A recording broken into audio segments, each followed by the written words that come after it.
Bom dia, a Dia. paz do Senhor para todos. Amém. Louvado seja o nosso Deus, que nos dá um novo dia para louvarmos, para adorá-lo e para vivermos, esse dia com alegria. Esse é o dia que o Senhor nos fez, alegremos-nos e nos regozijemos nele, né? A gente estava vindo para cá e aí quando as coisas não... Quando as coisas precisam acontecer normais, sempre aparece coisa fora do normal, né? Aí tinha um carrinho branco lá na frente, devagar, aquela fila inteira, e eu lá no último da fila, olhando, não vou chegar, não vou chegar. Então aparecem coisas que logo de cara começam a incomodar um pouco, né? Mas o dia foi feito para se alegrar. O dia foi feito para se regozijarmos no Senhor. Amém? Que... A palavra de Deus diz também, aquietai-vos e sabei que eu sou Deus. Então que seja um momento de aquietação, apaziguamento no coração, acolher no coração a oportunidade de adorarmos a Deus. Feche os seus olhos, abaixa a sua cabeça, vamos orar. Senhor Deus e Pai, eu te louvo e te agradeço, Senhor, pelo dia de hoje, te agradeço pelas nossas vidas. Te agradeço, Senhor, pela comunhão, pela irmandade, pelo povo que se reúne, ó Pai, nesse ambiente para adorar a Ti, para prestar culto a Ti, ó Deus. Obrigado pela vida de cada um. Obrigado, Senhor, porque o Senhor nos acolhe na Tua santa presença, Pai. Obrigado porque entendemos que é neste ambiente que nós estamos, no ambiente da Tua presença, da Tua manifestação, a manifestação da Tua vontade através da exposição da Tua palavra e da nossa reação a ela, a Tua palavra, que ao longo das nossas vidas, Senhor, vem trabalhando em nós. Obrigado, Pai, porque cremos que a Tua palavra é a manifestação do Seu Filho Jesus em nós, a palavra viva, ó Deus. Recebe, Senhor, o nosso culto, recebe a nossa adoração, recebe, ó Pai, nas Tuas mãos o nosso coração, ó Pai, que clama pelo Teu agir em nós, transformando as nossas vidas, perdoando-nos pelas falhas e aperfeiçoando-nos segundo a Tua vontade, Pai, em nome de Jesus. Senhor, possivelmente nossos irmãos e irmãs aqui tenham em mente algumas pessoas, ó Pai, com quem que despertam preocupação. Por isso, Senhor, te pedimos uma visita especial Tua ao coração de cada um aqui, ó Pai, esquadrinhando o coração e identificando ali, ó Deus, os motivos de preocupação para os quais nós cremos que o Senhor tenha o refrigério e clamamos a Ti. Manifesta, Senhor, na vida de cada um o Teu refrigério em nome de Jesus. Amém, Senhor. Amém. Vou passar a palavra para a Gislaine.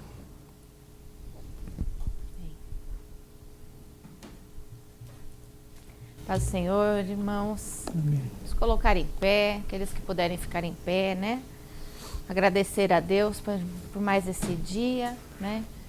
E adorar ao nosso Deus, né? Nessa manhã nós queremos adorar ao nosso Deus.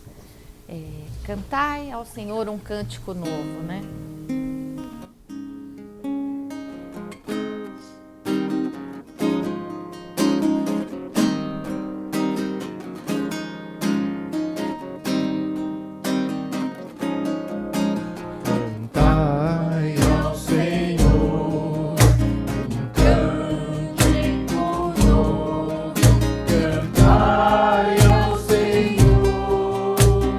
Todas as terras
ouvir todos os povos as suas maravilhas, porque grande é o Senhor, muito digno de ser louvado, mais temível do que falsos deuses.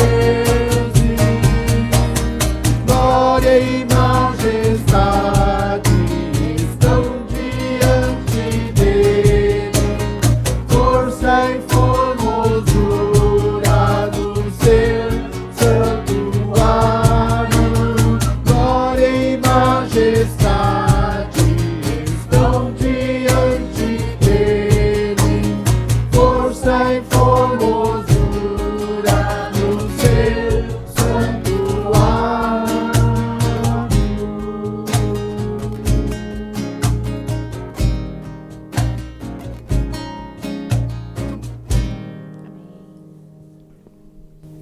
Próximo cântico. Grande é o Senhor, muito digno de louvor.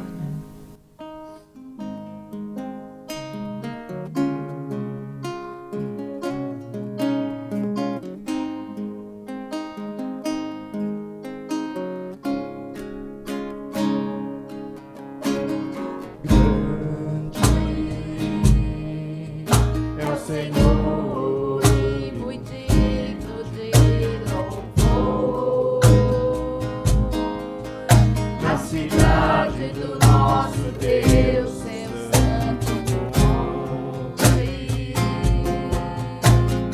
a alegria de toda a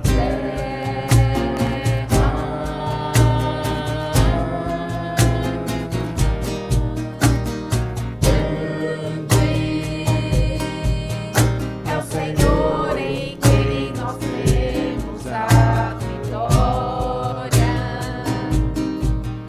e que nos ajuda contra o inimigo.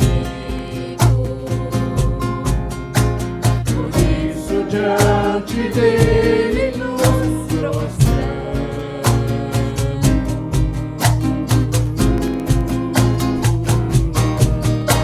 Queremos o teu nome engrandecer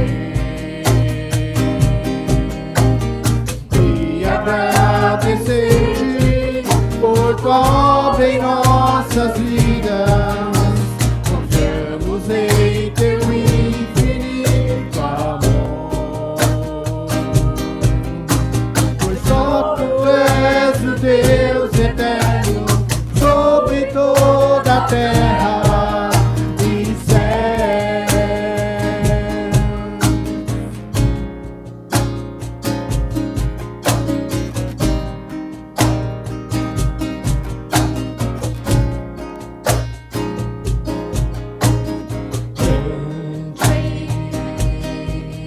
É o Senhor, E muito digno de louvor.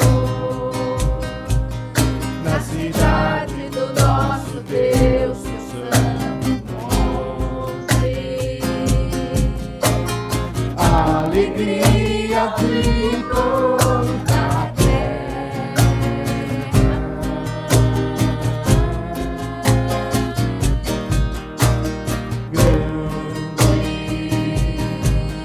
É o Senhor em quem nós temos a vitória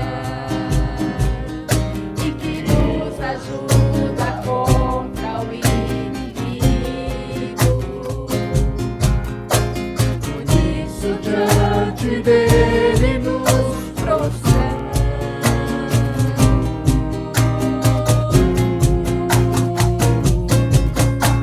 Queremos o teu nome engrandecer e agradecer-te por tua obra em nossas vidas. Confiamos em teu infinito amor, pois só tu és o Deus eterno sobre toda a terra e céu.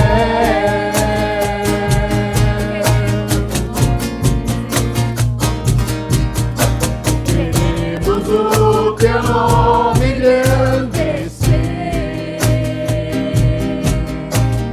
e agradecer-te por obra em nossas vidas. Confiamos em teu infinito amor, pois só tu és o Deus eterno sobre toda a terra e céu.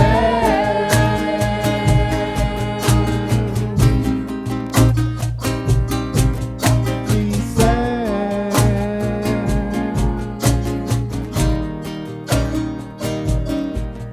E céu. Amém. Esse Deus que nós confiamos, né? Nós sabemos que tem tudo em suas mãos, né?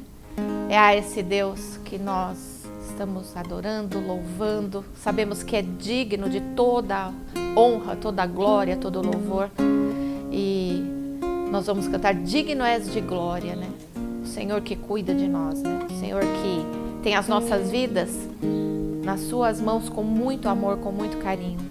Que possamos render glórias a esse Deus, adoração, louvor e descansar no Senhor. Amém?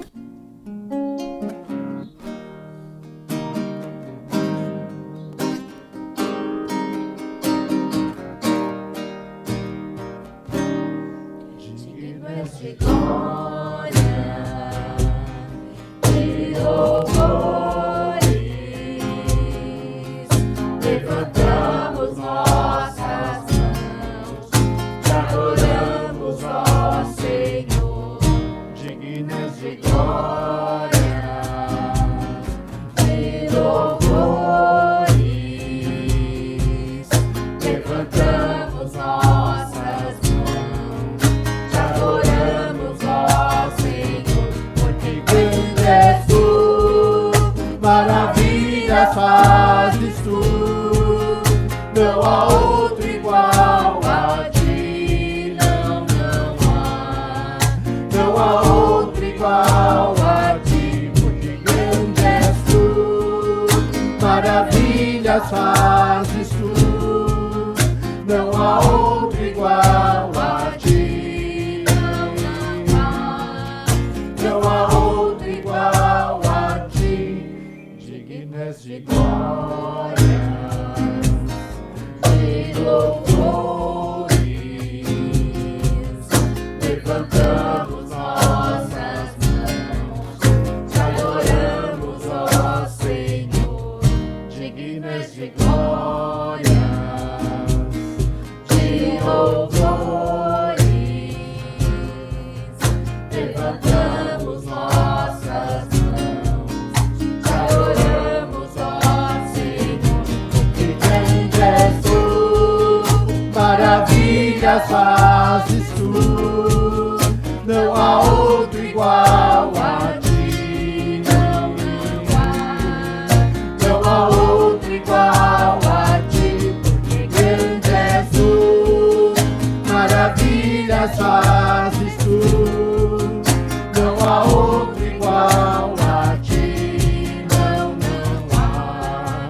não há outro igual a ti, porque grande és tu, maravilhas fazes tu, não há outro igual a ti, não há outro igual a ti, porque grande és tu, maravilhas fazes tu, não há outro igual a ti, não há outro igual a ti, Senhor.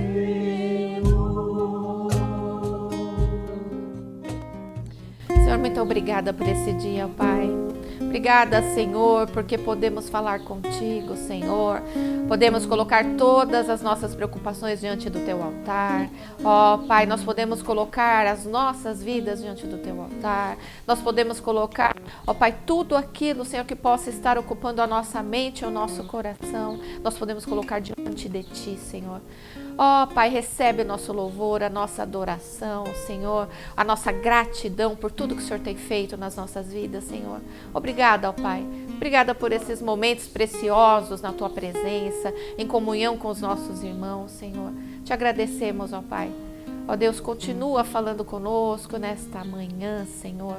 Continua, Senhor, trabalhando nas nossas vidas, Senhor, e nos aperfeiçoando a cada dia, ó Pai. É o que nós clamamos a Ti, Senhor. Agradecidos por tudo, Senhor. Em nome de Jesus. Porque grande és Tu, Senhor. Porque grande és Tu, maravilhas fazes Tu, não há outro igual a Ti. Não há outro igual a Ti. Porque grande és Tu, maravilhas fazes Tu, não há outro igual a Ti.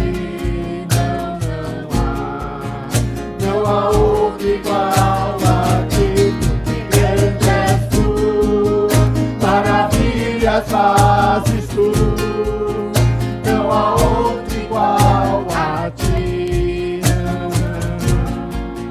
não há outro igual a Ti, porque grande és Tu, maravilhas fazes Tu, não há outro igual a Ti. Não há outro igual a Ti, Senhor. Amém. Os irmãos podem assentar. Vamos abrir as nossas Bíblias em Filipenses, capítulo 2, versículos de 5 a 11.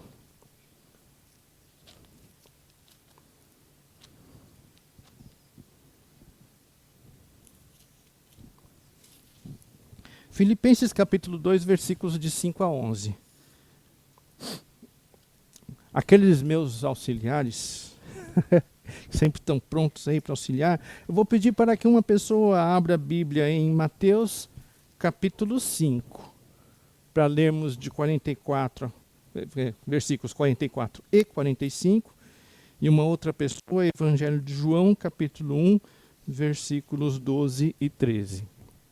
Então nós vamos ler Filipenses capítulo 2, de 5 a 11, e duas pessoas nos ajudando vão ler Mateus capítulo 5, 44 e 45, e outro, João capítulo 1, versículos 12 e 13.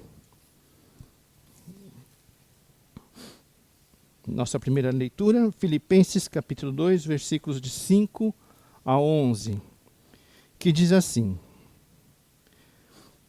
Tende em vós o mesmo sentimento que houve também em Cristo Jesus, pois ele, subsistindo em forma de Deus, não julgou como usurpação o ser igual a Deus. Antes, a si mesmo se esvaziou, assumindo a forma de servo, tornando-se em semelhança de homens, e reconhecido em figura humana. A si mesmo se humilhou, tornando-se obediente até a morte, e morte de cruz. Pelo que também Deus o exaltou sobremaneira e lhe deu o nome que está acima de todo nome, para que ao nome de Jesus se dobre todo o joelho nos céus, na terra e debaixo da terra, e toda língua confesse que Jesus Cristo é Senhor, para a glória de Deus Pai. Amém? Vamos orar? Senhor, obrigado, Pai, por esses momentos tão preciosos de adoração, Senhor. Ó Deus, obrigado porque nós viemos aqui para te dar louvor, te dar adoração, mas envolvidos, ó Deus, com os cânticos, envolvidos com a comunhão, ó Pai, nós vamos compreendendo, ó Pai, a dimensão do eterno, a dimensão de estar na tua presença, Senhor. E obrigado, Senhor, por esses momentos que realmente nos faz perceber, ó Pai, que estamos vivendo um momento especial. E poder dizer que grande és tu, que maravilhas o Senhor faz, ó Pai. E obrigado, Senhor, porque à medida do tempo, com experiências contigo, nós vamos sendo tornados mais sensíveis, ó Senhor, à realidade da tua presença e do teu agir.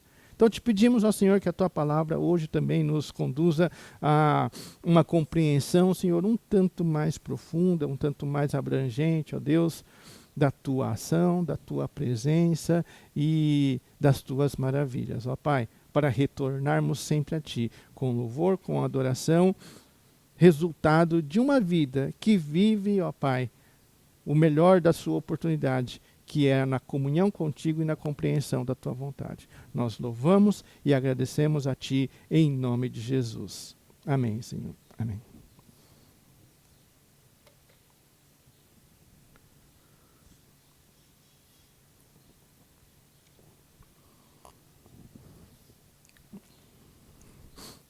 Bom, esse trecho, esses versículos aí, são bastante profundos, né? São bastante profundos, falando que para que nós tenhamos o mesmo sentimento que houve em Cristo Jesus. Olha aí, né? Propondo a nós uma identificação com Cristo. Vocês tenham em si o mesmo sentimento que houve em Cristo Jesus. Nós temos referências dos sentimentos, das palavras, do raciocínio, da forma de pensar de Jesus, através daquilo que a palavra de Deus nos apresenta nos evangelhos, daquilo que Jesus teria falado, daquilo que Jesus teria ensinado. Então, o que Paulo está dizendo aqui aos Filipenses é que aquilo que Jesus sentiu, a maneira como Jesus sente, vocês tenham em vocês o mesmo sentimento. Amém? Está colocando para nós Jesus como referência. É bem verdade que nós buscamos referência nas pessoas de nossa proximidade, não é isso? Num irmão mais experiente, num pregador que tem se apresentado, sendo percebido por referência. Ao longo da história, personagens que se manifestaram, escreveram, né, firmaram de alguma maneira, deixaram concretas de alguma maneira a sua forma de pensar, o seu raciocínio e a sua postura. É comum isso. Talvez uma pessoa que tenha nos levado a Cristo e tenha nos discipulado, referências. E não há nenhum problema nisso. Porque nós também precisamos ser referências para outros. Amém? Nenhum problema em termos referências humanas. Desde que essas referências humanas tenham aprendido a seguir Cristo por referência. Tenham em vós o mesmo sentimento que houve em Cristo Jesus. Então a nossa principal referência é Cristo Jesus. Nós vamos citar pregadores, nós vamos citar apóstolos na Bíblia, nós vamos citar escritores ao longo do tempo, mas a nossa principal referência é Jesus Cristo. Temos que ter a orientação de Paulo, tende em vós o mesmo sentimento. Qual sentimento? Aquele sentimento que ele, subsistindo na forma de Deus, é o que nós cremos, que Jesus é Deus, não teve por usurpação, não tomou para si a condição de Deus. Há uma tradução antiga, talvez alguns lembrem-se dela, dizia assim, que ele não tomou por usurpação ser igual a Deus, coisa a que podia se aferrar, ou seja, podia se firmar naquilo e falar assim, eu sou Deus. Alguém é tão velho quanto eu que lembra dessas palavras, assim, a partir desse texto? Lembra? Olha aí, temos alguém tão velho quanto eu. Mas o texto dizia que Jesus poderia. Se eu sou Deus, eu vou assumir a minha postura e a minha condição de Deus o tempo todo. E ele não fez isso. Antes, ele se esvaziou. Ele se humilhou, no sentido de tornar-se humilde, humilde ao ponto de, sendo Deus, se apresentar e se revelar em forma humana. Olha que coisa incrível. Se esvaziou assumindo a forma de servo, não somente humana, mas de servo, de alguém que serve, a forma de servo, tornando-se em semelhança de homens e reconhecido em figura humana, a si mesmo se humilhou, tornando-se obediente até a morte, e morte de cruz. Se esvaziou, ele é Deus, ou seja, Senhor de todas as coisas, mas foi humilde, se esvaziou de toda essa sua glória, colocou-se e se apresentou, pôde ser conhecido em figura humana, se tornou como um de nós. É isso? Essa expressão, né, sou como um de vocês, vai ser importante para nós no decorrer da nossa meditação. Mas Jesus fez isso, se tornou como um de nós. E como um de nós, de destaque? Bom, obviamente Jesus rachou a história em duas partes, não é isso? Antes de Cristo, depois de Cristo, não há, né, referência histórica que não considere Jesus, mesmo povos que não zeraram, né, o seu calendário para contar a partir de Jesus, como os judeus, como outros povos, né, mesmo assim reconhecem a referência da história entre antes de Cristo e depois de Cristo, não é isso? Até porque cada um de nós temos a nossa história antes de Cristo e depois de Cristo também, né? Então, mesmo assim, ele se tornou humilde ao ponto de se apresentar como um de nós. E ser obediente ao extremo, até aquele que vai à cruz, aquele que morre, aquele que abre mão de todos os seus direitos, inclusive do direito da vida, vai até a morte e morte de cruz. Ou seja, não é qualquer morte, é uma morte de indignidade. Quem morria crucificado era a pessoa que tinha a pior pena por cometer os piores crimes.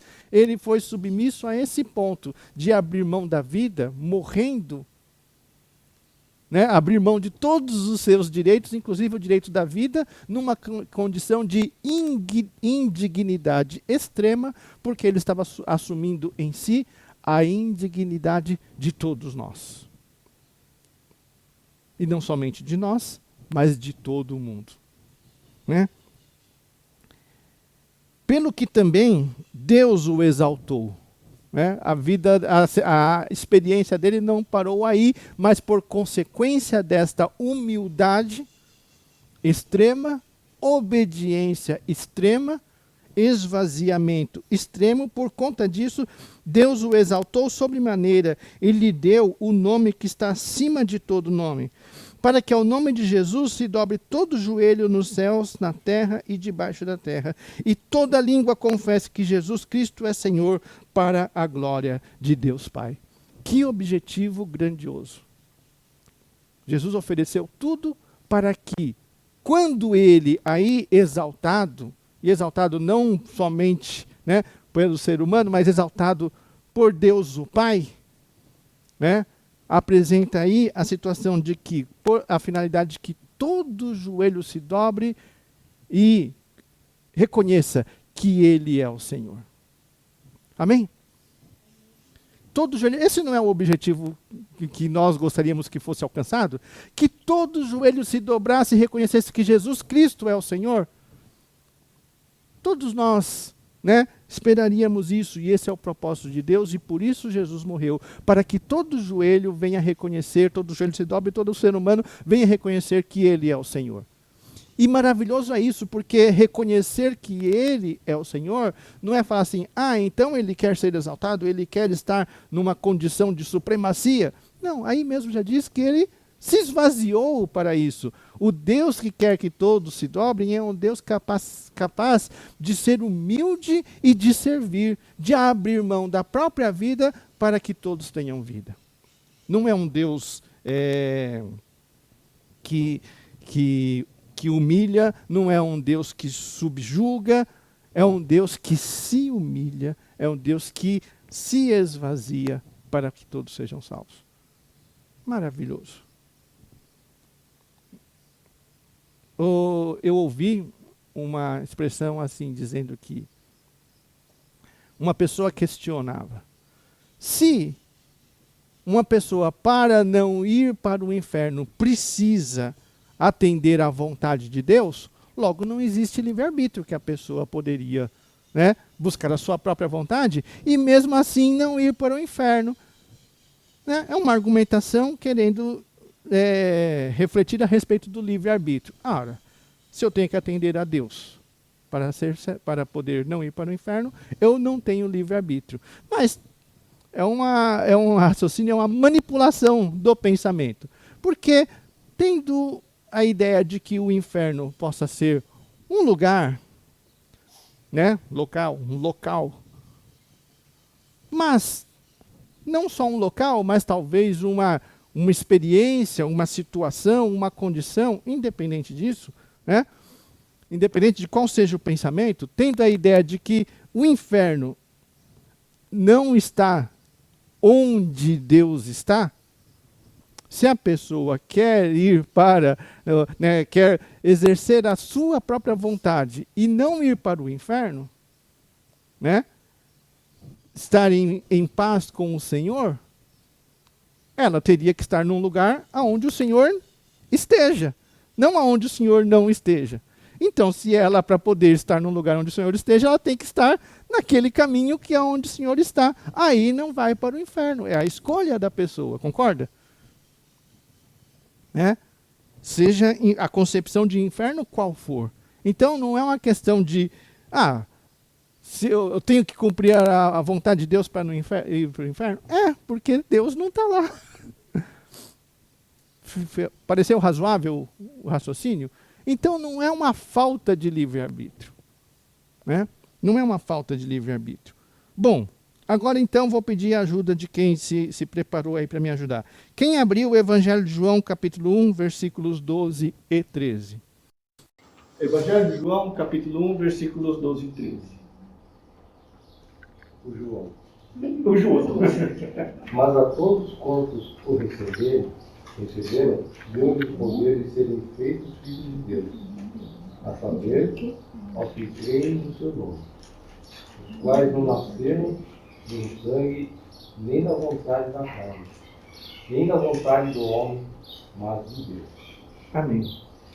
Maravilhoso. A todos quantos os receberam, deu-lhes o poder de serem feitos filhos de Deus.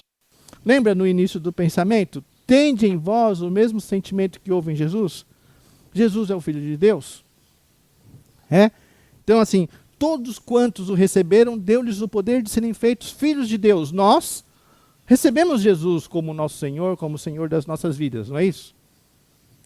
Essa é a sua experiência? Amém. Então, você que recebeu o Senhor, a você foi dado a condição, o direito de ser filho de Deus também.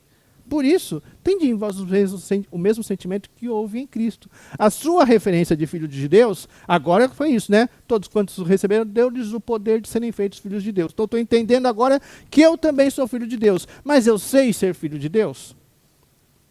Para eu saber ser filho de Deus, eu busco a referência de filho de Deus, que é Jesus. Por isso, Paulo estimula, incentiva, tende em vós o mesmo sentimento que houve em Cristo Jesus. Amém? A outra pessoa que está pronta aí para me ajudar, que abriu em Mateus capítulo 5, 44 e 45, pode ler para mim? Eu, porém, vos digo, amai os vossos inimigos, e orai pelos que vos perseguem, para que vos torneis filhos do vosso Pai Celeste, porque Ele faz nascer sol sobre maus e bons, e vir chuvas sobre justos e injustos. Amém. Esse versículo também está dizendo aí, né, sobre filho de Deus. Para, como é que disse? Para que vos torneis, não é isso? Para que você se torne filho de Deus. Né? Num contexto de inimizade, não é isso? Para orar pelos seus inimigos. Num contexto de inimizade. Para você se tornar filho de Deus, ora. Porque Deus faz nascer o sol e cair a chuva sobre ímpios e sobre justos também. Essa ideia também de Deus fazer nascer o sol, cair a chuva sobre ímpios e justos, também vai ser útil na nossa reflexão adiante. Semana passada, eu creio, vocês acho que se lembram, Se não foi semana passada, foi na outra, tá? Mas não faz tanto tempo assim. O Toninho fez uma oração, orando pelos seus inimigos. Quem se lembra? Pelos seus não, né? Pelos nossos, né? Não é só os dele, né? Pelos nossos. O Toninho fez uma oração, né? Obediência à semelhança de Cristo, né? A semelhança de Cristo, né? Obediente a uma ordem do Senhor. Orai pelos seus inimigos. E isto, irmãos, esse tipo de oração é uma oração rara nos dias de hoje. Concorda? Rara. Porque nós não ouvimos com frequência. Nós ouvimos há pouco tempo. Foi semana passada? Foi, né? Foi semana passada, né? Nós não ouvimos com frequência. Porque a esta ordem do Senhor, poucos de nós temos a nossa atenção voltada a ela, né? E não é rara só pelo fato de não fazermos, mas é rara também pelo fato de que há nos nossos dias, entre os cristãos, um posicionamento contrário, uma postura de aguerrida, né? De batalha. Recentemente nós ouvimos repetidas vezes, pela condição da humanidade, pessoas enfatizarem: nós estamos vivendo uma guerra, não é isso? É uma guerra entre o bem e o mal, nós estamos vivendo uma guerra, esse conceito. Mas nós que somos filhos de Deus, nós que temos a palavra de Deus em orientação das nossas vidas, sabemos que na guerra, na batalha, nós sabemos que a nossa batalha, a nossa guerra não é contra carne e sangue, não é contra pessoas semelhantes a nós. Nossa batalha é contra as hostes e potestades nas regiões celestiais. A guerra nossa não é de reinos humanos. A guerra, a nossa batalha é do reino de Deus contra o reino das trevas, que se trava espiritualmente, não se trava fisicamente. Amém? Então, nesse contexto de inimizade no meio da humanidade, né? Nesse contexto de tornarmos-nos cristãos, recebemos o Senhor com Jesus, o Senhor Jesus como nosso Senhor, neste contexto, os filhos de Deus se manifestam. Os filhos de Deus se manifestam. Vocês, nós somos filhos de Deus. Amém? Maravilhoso isso. O mundo precisa dessa referência. Jesus disse, né, eu não estou convosco o tempo todo, eu vou para o Pai. E se eu vou para o Pai, vocês farão as mesmas obras que eu faço. E ainda farão maiores. Por quê? Porque eu vou para o Pai, eu estou ausente. E a minha presença agora se manifesta por meio de vocês. Filho de Deus que antes se manifestou num ponto específico, num local, ali Jesus nasceu ali em Israel, pregou naquelas regiões, ali, agora não está mais lá, mas hoje há filhos de Deus espalhados por toda a terra. Por quê? Porque houve a pregação do Evangelho. A pregação do Evangelho expandiu, né, o conhecimento de Deus para todo mundo. E nós estamos caminhando aqui, né, já há alguns dias, com Paulo e Barnabé em viagens missionárias, fazendo o quê? Pregando o Evangelho a todo mundo, expandindo. Jesus não está mais aqui, eu vou para o Pai, mas vocês farão obras maiores. Aquilo que eu prego aqui, vocês pregarão para o mundo inteiro. E chega até nós aqui, e somos filhos de Deus. Somos referência de Deus neste mundo. Por que somos referências? Porque em nós há o mesmo sentimento que houve em Cristo Jesus. Amém? E se não há em toda a intensidade que precisa haver em todos os momentos, fica o incentivo de Paulo, e nós nos incentivamos uns aos outros. Tende em vós o mesmo sentimento que houve em Cristo Jesus. Não se colocando superior, mas apresentando-se em forma humana. Como iguais, porque desta forma Jesus apresenta-se e desta forma o objetivo é que todo joelho se dobre e reconheça que Jesus Cristo é o Senhor. Amém? Maravilhoso, não é? Essa reflexão. Isto é introdução. Mas essa introdução já é uma palavra profunda. Amém? Esta introdução já poderia ser útil para nós para um convite a nos consagrarmos. Um convite a nos prostrarmos diante de Deus e dizer: Senhor, trabalha profundamente no meu ser, porque eu, reconhecendo que sou seu filho, por muitas vezes eu me apresento como: eu sou filho de Deus, eu sou forte, eu sou poderoso, Deus está em mim, o Espírito de Deus está em mim, mas o Espírito que houve em Cristo, o sentimento que houve em Cristo foi de esvaziamento para se apresentar igual aos demais. E na servidão, no serviço, não na exigência, não no domínio, não no controle, mas na servidão, ser obediente até o fim, abrindo mão, se necessário for, até da morte, até da vida, por meio da morte, morte talvez a mais indigna que possa se submeter. O Evangelho é profundo. Amém? O Evangelho é abrangente, é extenso e nos mostra, nos coloca numa condição de reconhecer a nossa incapacidade de vivê-lo, senão pela presença do Espírito Santo de Deus em nossas vidas. Por isso, essa introdução é para nós um convite à consagração, ao quebrantamento, à humilhação, não no sentido de ser humilhado. Jesus foi para que nós não fôssemos. Né? A indignidade que destrói a vida, Jesus assumiu em si para que nós não precisássemos passar por isso. Humilhação no sentido de humildade. É um convite à consagração, de esvaziamento e humildade diante de Deus. Amém? Antes de seguirmos a nossa viagem com Paulo e Barnabé, podemos orar nesse sentido? Como que uma resposta nossa a um convite de humildade, de esvaziamento, para podermos apresentar a salvação a outros de maneira apresentada por meio de iguais, de semelhantes. Vamos fazer isso? Feche os seus olhos.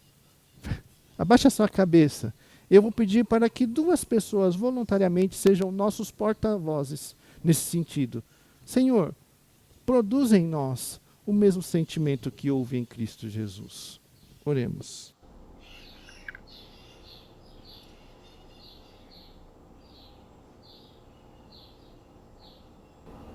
Senhor nosso Deus, nosso Pai, diante da tua presença, Senhor, nós nos colocamos para te louvar e te agradecer pelo privilégio, Senhor, de estarmos aqui, ouvindo uma mensagem, Senhor, de perdão pelos nossos inimigos.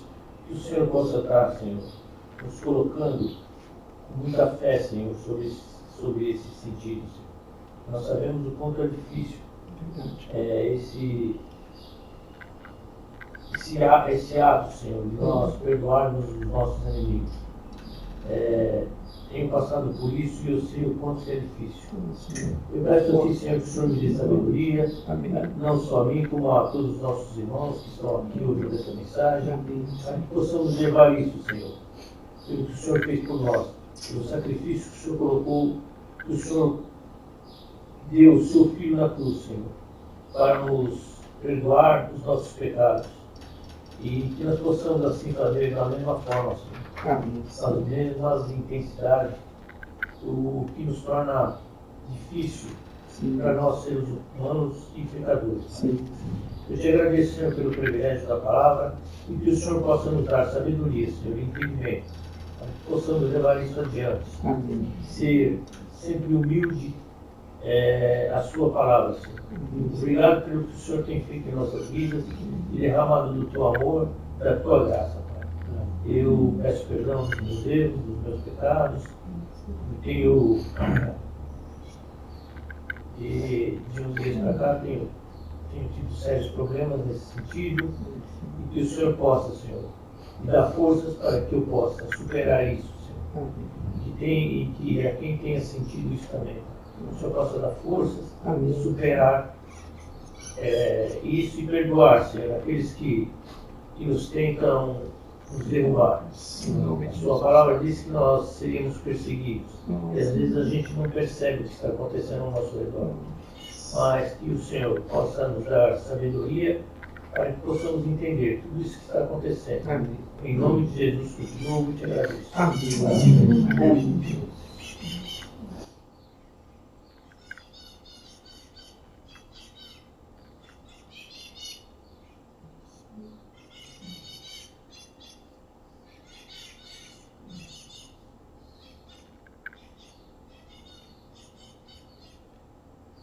Ó Senhor, Senhor Filho Jesus disse que a porta é estreita e o caminho não é fácil aqueles que levam a salvação.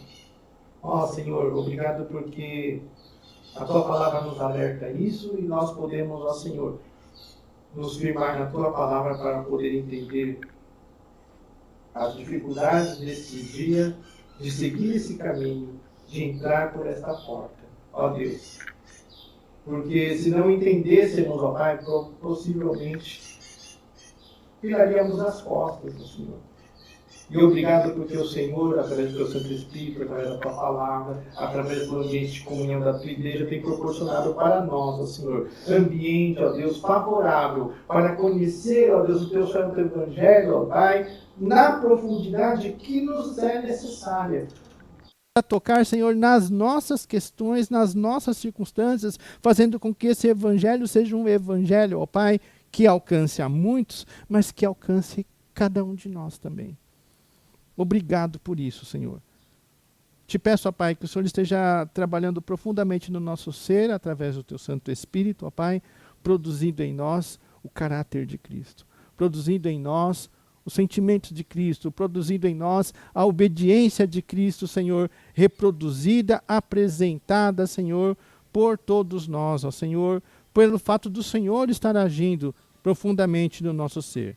Eu te louvo, Pai, te agradeço, Senhor, no nome santo do Seu Filho Jesus. Amém, Senhor. Amém.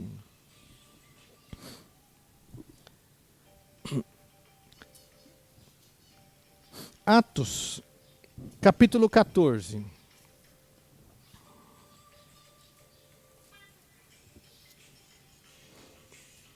Aí nós vamos seguir com Paulo e Barnabé, com trilha sonora e tudo. Né? Atos, capítulo 14, versículos de 1 a 7. Tendo todo essa reflexão, né, de Jesus como exemplo, e isto vem acontecendo aí como resultado do que Jesus foi através da vida desses dois irmãos. Atos capítulo 14, a princípio de 1 a 7. Em Icônio, Paulo e Barnabé entraram juntos na sinagoga judaica e falaram de tal modo que veio a crer grande multidão, tanto de judeus como de gregos. Mas os judeus incrédulos incitaram e irritaram os ânimos dos gentios contra os irmãos. Entretanto, demoraram-se ali muito tempo falando ousadamente no Senhor, o qual confirmava a palavra da sua graça, concedendo por mão deles que fizessem sinais e prodígios. Mas dividiu-se o povo da cidade. Uns eram pelos judeus e outros pelos apóstolos. E como surgisse um tumulto dos gentios e judeus associados com as suas autoridades para os ultrajar e apedrejar, sabendo-o, eles fugiram para Listra e Derbe, cidades da Licaônia e circunvizinhança, onde anunciaram o evangelho. Bom, então o que acontece? É vida que segue.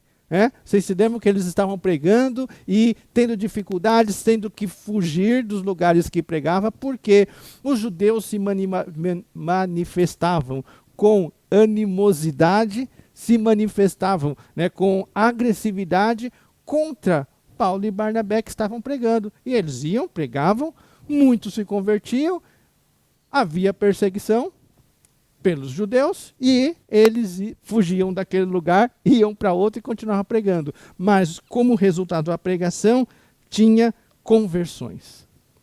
Né? O texto no final da semana passada dizia que os discípulos continuavam alegres.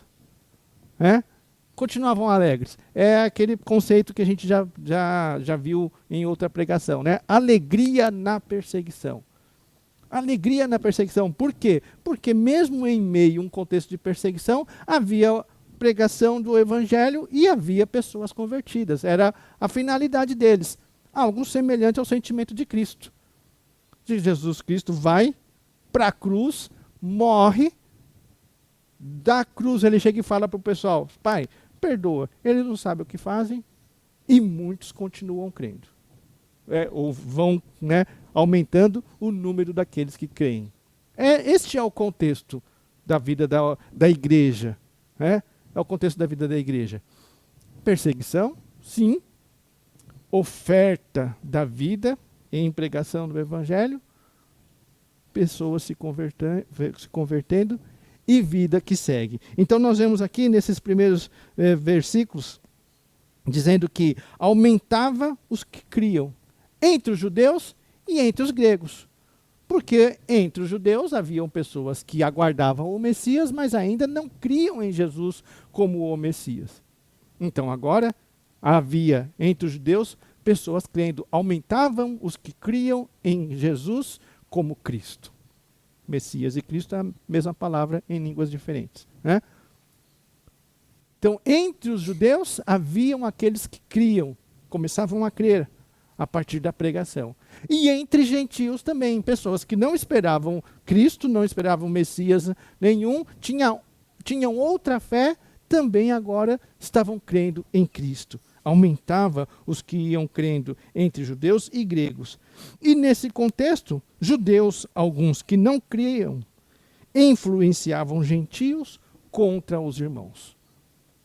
Judeus que acreditavam no Antigo Testamento, acreditavam no Deus de Abraão, de Isaac e Jacó, que seguiam os preceitos da lei de Moisés, que esperavam um sucessor do trono de Davi, que era o Cristo. Pessoas que tinham o mesmo princípio de fé, mas eram incrédulos. Que Jesus, aquele que se apresentou, que se esvaziou de toda a sua glória, fosse o Cristo. Por quê? Porque não parece, com os propósitos deles, alguém que se esvazia da sua glória e perdoa os que o matam, não parece com o que eles esperavam. Parece. Então não criam em Jesus como Cristo. E esses iam lá e incitavam, influenciavam os gentios contra os irmãos Paulo e Barnabé que pregavam. Contra os irmãos, aqueles judeus e gentios que estavam se convertendo. Incitava contra. E é incrível, né, que quando a gente começa a pregar Cristo Jesus, quando começa a pregar a essência do Evangelho, acontece muitas vezes isso. Pessoas da mesma fé, que tentam influenciar outros, influenciar na mente, influenciar na postura, contra a pregação genuína do Evangelho. Nós vivemos, irmãos, a mesma experiência. Nós estamos na mesma época, nós estamos na época do Atos dos Apóstolos. Em que isso? Muitos vão pregando, muitos vão se convertendo, muitos vão reconhecendo a Cristo e, ao mesmo tempo, outros do mesmo ambiente, da mesma fé, se levantam contrários e incitam contra a pregação. Mas, ao mesmo tempo, a palavra era poderosamente pregada. Amém? Independente disso, independente do contexto, a palavra é poderosamente pregada. Sinais e maravilhas vão acontecendo. E nós cantamos, né? No céu, na terra, que maravilhas vai operando o poder do Senhor, mas o seu amor aos homens perdidos das maravilhas é sempre a maior. Isso vai acontecendo. E nós vamos agora, na sequência do texto, entrar numa situação em que uma cura maravilhosa acontece. E quais são os possíveis resultados de sinais e maravilhas acontecendo, né? Mas o que acontece aí?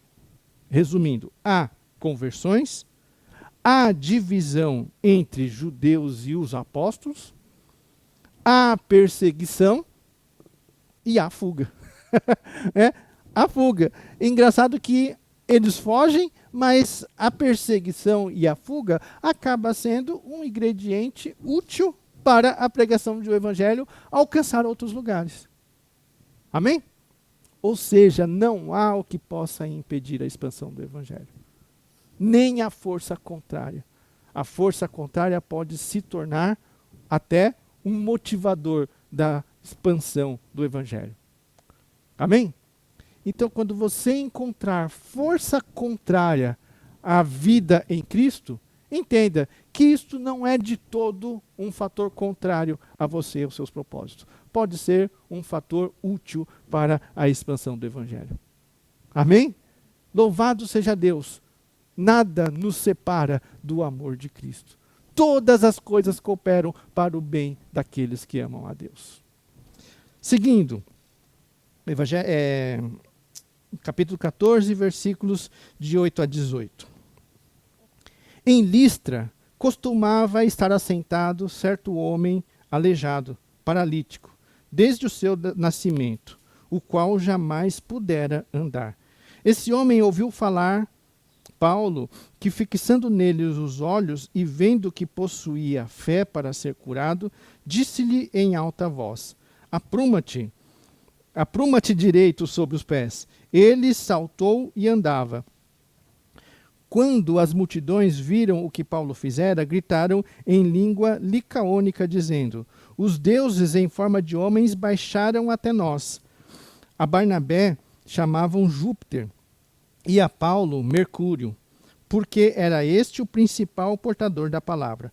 O sacerdote de Júpiter, cujo templo estava em frente da cidade, trazendo para junto das portas touros e grinaldas, queria sacrificar juntamente com as multidões.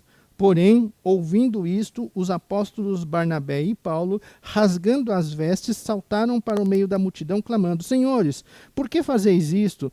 Nós também somos homens como vós, sujeitos aos mesmos sentimentos, e vos anunciamos o evangelho para que destas coisas vãs vos convertais ao Deus vivo, que fez o céu, a terra, o mar e tudo que há neles, o qual nas gerações passadas permitiu que todos os povos andassem nos seus próprios caminhos. Contudo, não se deixou ficar sem testemunho de si mesmo, fazendo o bem, dando-vos do céu chuvas e estações frutíferas, enchendo o vosso coração de fruta e de alegria. Dizendo isto, foi ainda com dificuldade que impediram as multidões de lhes oferecerem sacrifícios. Que incrível, né? Que incrível essa cena. Bom, acontece aí uma cura milagrosa. Um homem que era paralítico desde o nascimento, nunca andou. Todo mundo sabia. Uma pessoa que é paralítica desde o nascimento tem também esses membros atrofiados, concorda? Então é algo que visualmente se percebe. Visualmente se percebe. Uma cura desse tipo é uma cura que não só se percebe no resultado em si, uma pessoa que não andava sair andando, mas é uma cura que se percebe visualmente. Você fala assim, eu vi o formato da perna melhorar. Aquele membro era atrofiado, agora não, agora o homem saltou, pulou e saiu andando. Foi uma cura maravilhosa, foi sinal e maravilha, né? Consequência disso, no meio do povo que tinha outra fé, que seguia outros deuses, consequência, o pessoal olhou e falou assim: gente, os deuses estão aqui entre nós. Essas duas pessoas, aquele ali é Paulo, ele prega, né? Então, se ele prega, ele é Hermes. Hermes, que era o deus entre os gregos, que era mensageiro, que trazia mensagens do Deus Supremo para eles, que era chamado de Júpiter. E Barnabé, ele fica caladão, mas está ali junto, tal. Então, ele deve ser o Júpiter, porque, né, Paulo, ele é o mensageiro do outro. Os deuses estão entre nós. Porque ele prega, né, ele leva a palavra, leva a mensagem, mas milagres estão acontecendo entre nós. Então, um é Júpiter e o outro é Hermes. E o que a gente faz quando tem um Deus presente? A gente faz oferta a eles. Vamos fazer sacrifícios de animais que eram os animais que normalmente eles sacrificavam ali a Júpiter. Até mesmo aqueles sacerdotes de Júpiter, ou seja, pessoas daquela fé, falaram assim: opa, é nítido que os deuses estão entre nós. E se os deuses estão entre nós, nossos deuses são vários, entre eles o principal Júpiter, e tem um mensageiro, então Hermes também está aqui, então vamos oferecer sacrifícios. E aí, Paulo e Barnabé vê aquilo e fala assim: gente, por que vocês estão fazendo isso? Qual a razão de vocês fazerem isso? Razão no sentido, que sentido há em vocês fazerem isso? Olha pra gente. Nós somos homens que nem vocês. Olha que incrível isso. Lembra lá de Jesus? Que sendo Deus se esvaziou e apresentou-se como homem. Né? Paulo fala, olha para nós. Nós somos homem que nem vocês. Concorda comigo que Paulo e Barnabé tinham um prato cheio nas mãos ali? Aconteceu um milagre. Tudo o que qualquer cristão, né, quer quando prega o evangelho, quando fala alguma pessoa, quando quer colocar a si ou a sua religião como importante, é que aconteça um milagre, porque prova, e aí se provei, agora sim eu posso impor-me. É ou não é? Eu posso colocar, não, eu sou servo do Deus genuíno, do Deus verdadeiro. Sim, eles colocaram, nós somos servos do Deus verdadeiro, né? Criador de todas as coisas. No entanto, é por isso que eu reconheço que eu sou igual a vocês. Por isso que eu reconheço que sou igual a vocês. Somos homens como vocês, sujeitos aos mesmos sentimentos. Isso é tremendo, né? Quando Jesus se esvaziou até a morte e cruz, nós estudamos juntos Hebreus, lá no fim fala que Jesus foi tentado em todas as coisas, mostra o quanto Jesus se esvaziou e se identificou conosco, ao ponto até de submeter-se à possibilidade de ser tentado. Isso aconteceu no deserto, isso aconteceu ao longo da sua vida. Até mesmo os seus irmãos falavam, viu, se você quer que reconheçam que você, né, é Deus, é o Cristo, por que não se apresenta logo para o povo assim, desta maneira? Lembram? Falavam assim com Jesus, mas Jesus se esvazia. E Paulo e Barnabé dão um exemplo disso, naquele contexto. Nós somos homens, né, como vocês, sujeitos aos mesmos sentimentos. Vos anunciamos o Evangelho, que é a boa notícia, a boa nova, para que destas coisas se convertam a Deus vivo. Dessas coisas de sacrificar, de subjugar, de tentar aplacar a ira de um Deus irado, destas coisas vocês se convertam. E se convertam para quem? Para o Deus vivo, aquele que se esvazia, aquele que também se coloca em condição de humildade. Esse Deus que fez todas as coisas. Que fez todas as coisas. Que faz chover, né? Faz chover e faz nascer o sol sobre todos. Que permitiu ao longo de todas as épocas que vocês pudessem serem alimentados com frutas, mesmo que vocês caminhassem segundo os seus próprios desejos, suas próprias vontades, seus próprios sentimentos. Faz nascer o sol sobre ímpios e sobre justos. Ou seja, aquela pergunta, né? Onde está o livre-arbítrio? Não, o livre-arbítrio está justamente aí. Em você poder usufruir de todas as benesses que o Senhor dá a todo mundo, sem considerar quem seja ímpio ou quem seja justo. Da vida, através da terra, a alimentação abundante. E você escolhe. Se você quer estar com Deus, e estar com Deus é estar no lugar onde Ele está, com Ele, estar na condição em que Ele vive. Ou se escolhe não estar, se não estar, existe um outro lugar. E esse outro lugar é o inferno, que é um lugar onde Deus não está. É um lugar que processa a condição em que Deus não está. O livre-arbítrio, a possibilidade, a escolha. Deus é assim. Ele é generoso. Ele permitiu que todos nós vivêssemos abundantemente a vida, mesmo sem Ele. E agora, por meio do Evangelho, apresenta a oportunidade de vivermos com Ele. Amém? E é interessante que a pregação do Evangelho gera entre os gentios um desejo de quê? De sincretismo. Aqueles que não tinham a mesma fé, de falar assim, opa, vamos adequar a nossa fé a essa nova apresentação. Nós adoramos a Júpiter, a Hermes, sem vê-los, mas agora apareceu uns camaradas aí que tem poder e que tem mensagem. Então vamos associar a nossa fé a esta manifestação. Um sincretismo. Vamos fazer o quê? Vamos manter o nosso mesmo costume, vamos sacrificar os touros a eles. Não. A conversão, ela exige uma mudança de rumo, uma mudança de comportamento. Conversão é isso, é uma mudança de direção. Não é só um sentimento, você se converteu, você mudou, você trocou de Deus, mas não, uma mudança de direção. Conversão é isso. Não é para continuar do mesmo jeito, agregando a uma nova concepção. Não, é mudar de direção e entender qual seja a direção a se seguir agora. Amém? Frente a todo amor, a toda misericórdia de Deus.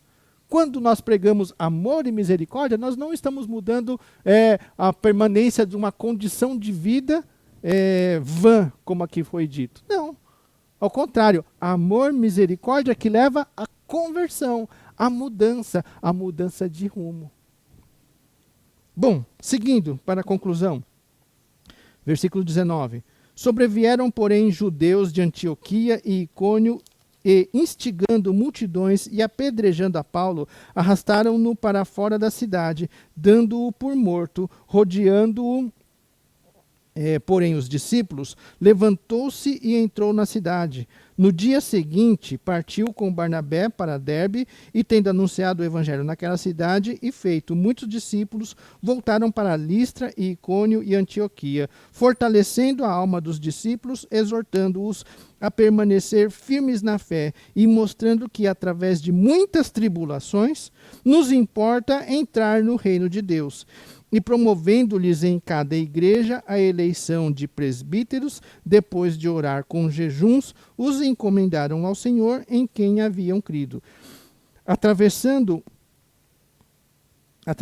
a Pisídia, dirigiram-se a Panfilha, e tendo anunciado a palavra em Perge, desceram a Atália, e dali navegaram para Antioquia, de onde tinham sido recomendados a graça de Deus para a obra que haviam já cumprido. Ali chegados, reunida a igreja, relataram quantas coisas fizera Deus com eles e como abrira aos gentios a porta da fé, e permaneceram não pouco tempo com os discípulos. Que legal. Que legal, né? Aí a gente vê a situação que entre os gentios foi pregado o evangelho, foi trazida a consciência de quem é Deus, que Deus ao longo da história toda foi generoso, dando vida, dando alimento abundante às pessoas, permitindo viver conforme os seus conceitos, mas não deixou-os sem o testemunho do evangelho. Apresentou-se o evangelho e apresentou-se a oportunidade de receberem Jesus como Senhor. E aí vai repetindo a história. A todos quantos o receberam, deu-lhes o poder de serem feitos filhos de Deus. E aí segue. E quando chega aqui, a gente percebe que os judeus, aqueles que compartilham inicialmente ou basicamente da mesma fé, ainda continuam incrédulos dentre os judeus, alguns, não generalizando, obviamente, mas permaneciam incrédulos ao ponto de sair de onde estavam e continuar perseguindo Paulo por onde quer que Paulo andava, para poder atrapalhar a pregação do evangelho. E instigando os gentios a se levantarem contra Paulo. Olha que coisa incrível, Paulo e Barnabé contra a pregação do evangelho. Que coisa incrível. Aqueles que deveriam receber Cristo, porque aguardavam Cristo, vão entre os gentios que agora estão recebendo a salvação E para impedir que recebam a salvação, incitavam contra Paulo e Barnabé, que era quem vinha pregar a salvação. Que louco isso, né? Mas era isso que aconteceu. E o livro de Atos dos Apóstolos fala a respeito disso o tempo todo. Por isso que Paulo escreve lá que o verdadeiro israelita não é o que é na carne, não é o que é na etnia, mas o verdadeiro israelita, o verdadeiro descendente de Abraão, é aquele que é pela fé. Não é aquele que é circuncidado na carne, é aquele que é circuncidado no coração. E isso deveria trazer para nós, cristãos, a concepção ideal do que é povo de Deus em Israel, o que é povo de Deus entre os judeus, que é a mesma coisa que é povo de Deus entre os gentios, aqueles que foram alcançados pelo Evangelho. Amém? E não ficar defendendo posturas de guerras, de animosidade, nem aquelas que são a deles, nem aquelas que são a nossas. Mas, ao contrário, levar isso, esse mesmo Espírito que houve em Cristo Jesus, esvaziando-se, sendo humilde, até a morte, caso seja necessária, mesmo sendo aquela que coloque em nós uma condição de indignidade, porque assim foi o sentimento que houve em Cristo Jesus. Como objetivo de que todo joelho venha se dobrar e reconhecer que Jesus Cristo é o Senhor. Bom, então, o que aconteceu? Paulo foi, saiu, continuou pregando, fugindo da perseguição dos judeus, né? Era esse contexto de fuga que também servia como um motor para a expansão. Por onde Paulo passava, ia anunciando o Evangelho e ia fazendo discípulos. É aquela menção que diz assim: todo poder me é dado no céu e na terra, portanto, ide por mundo e pregai o Evangelho. A tradução desse trecho seria melhor se fosse dito assim: todo poder me é dado no céu e na terra, portanto, vão, preguem o Evangelho, façam discípulos de todas as nações, ensinando a guardar todas as coisas que eu os tenho ensinado. Fazendo sinais e maravilhas, e juntando pessoas, agregando a fé. Pois não. Pode. Esses discípulos que eles faziam, ficavam na cidade ou iam com eles? Então, ficavam na cidade.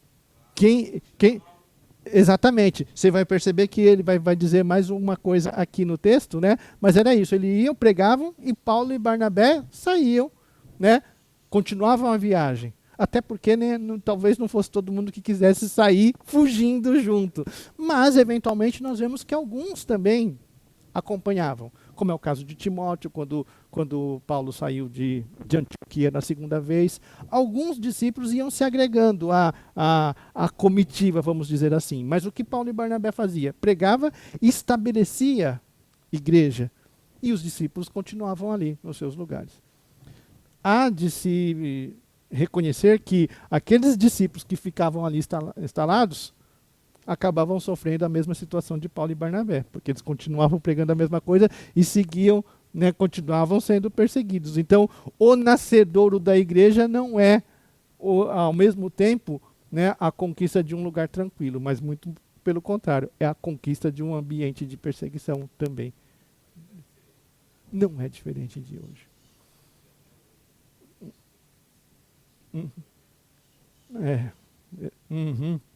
É verdade.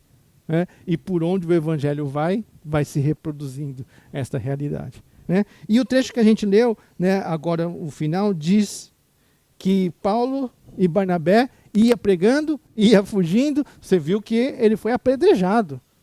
Foi apedrejado, caiu como morto. A gente nem sabe se ele estava desacordado mesmo ou se ele estava que nem aqueles bichinhos, né, que quando o predador chega, ele...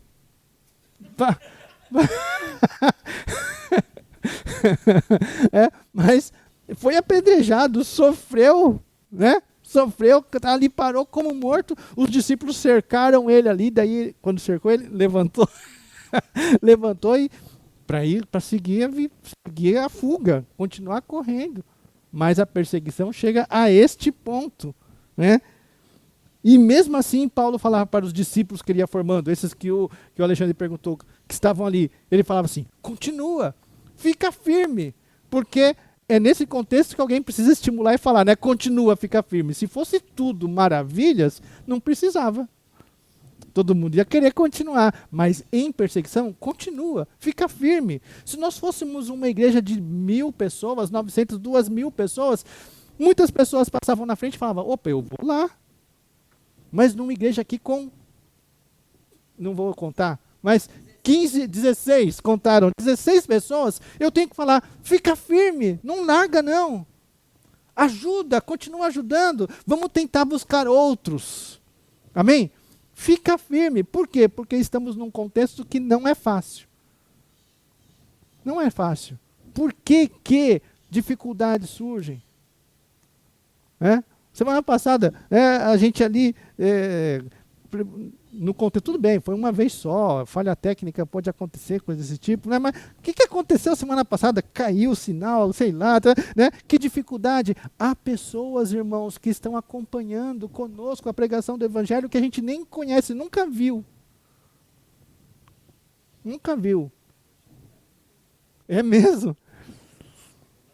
Chegou na Alemanha, que Deus abençoe, e essa pessoa da Alemanha que está ouvindo, que ouviu, que a palavra de Deus lhe caia no coração, como semente e frutifique. Então, irmãos, fica firme. Amém? Talvez surjam em momentos eventuais aí, pessoas da mesma base da fé, que venham querendo influenciar contra. Pode acontecer. Pode acontecer. Porque isto é natural desta vida que segue no Evangelho, mas continua firme. Amém? E aí o que Paulo e Barnabé fizeram, Alexandre? Estabeleciam a liderança, levantavam presbíteros para poder ser liderança no meio daqueles discípulos que estavam sendo alcançados. E o interessante é que ele fala aqui, quer ver?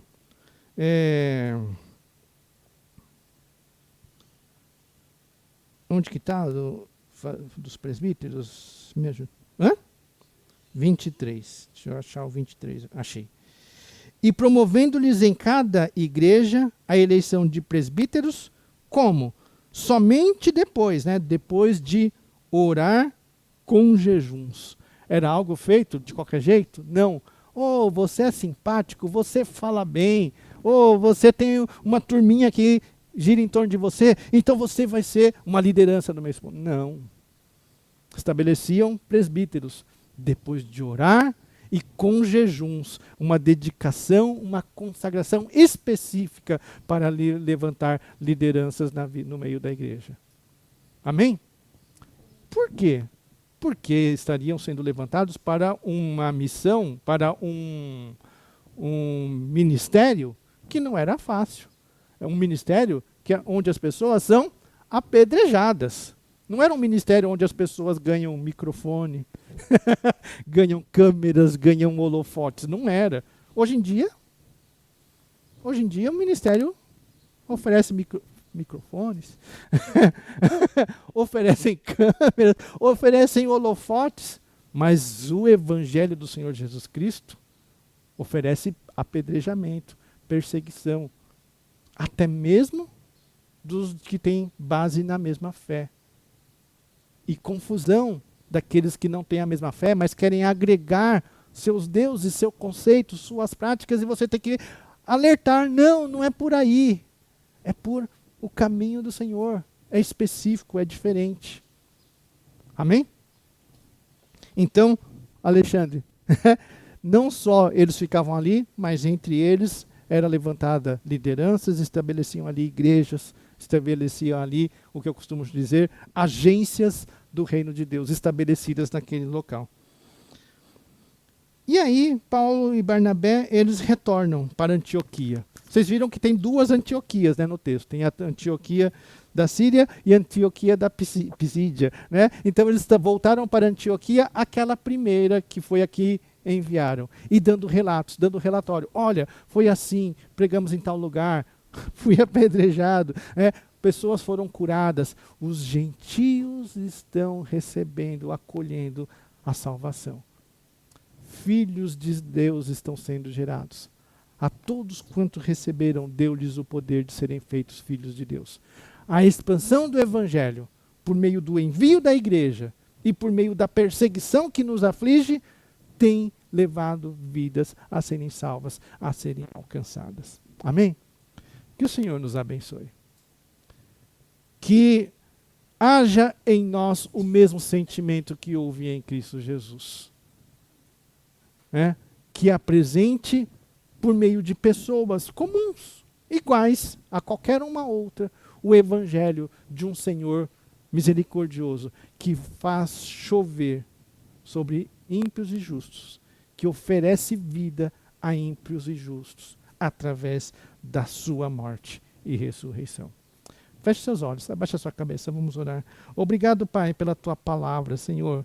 Ó Deus, refletindo, nós vemos o quanto ela é profunda, o quanto ela é abrangente, ó Pai, mas nós sabemos que estamos vendo até onde nós chegamos na profundidade, até onde nós chegamos na abrangência, mas sabemos, ó Pai, que ela vai além.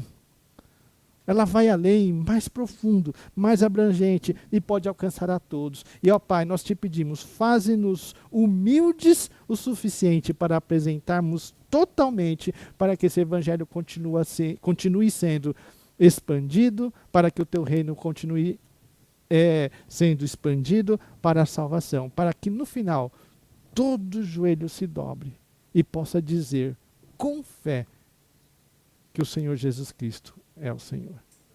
Nós te louvamos, nós te agradecemos, em nome de Jesus. Amém. Vamos receber a bênção apostólica?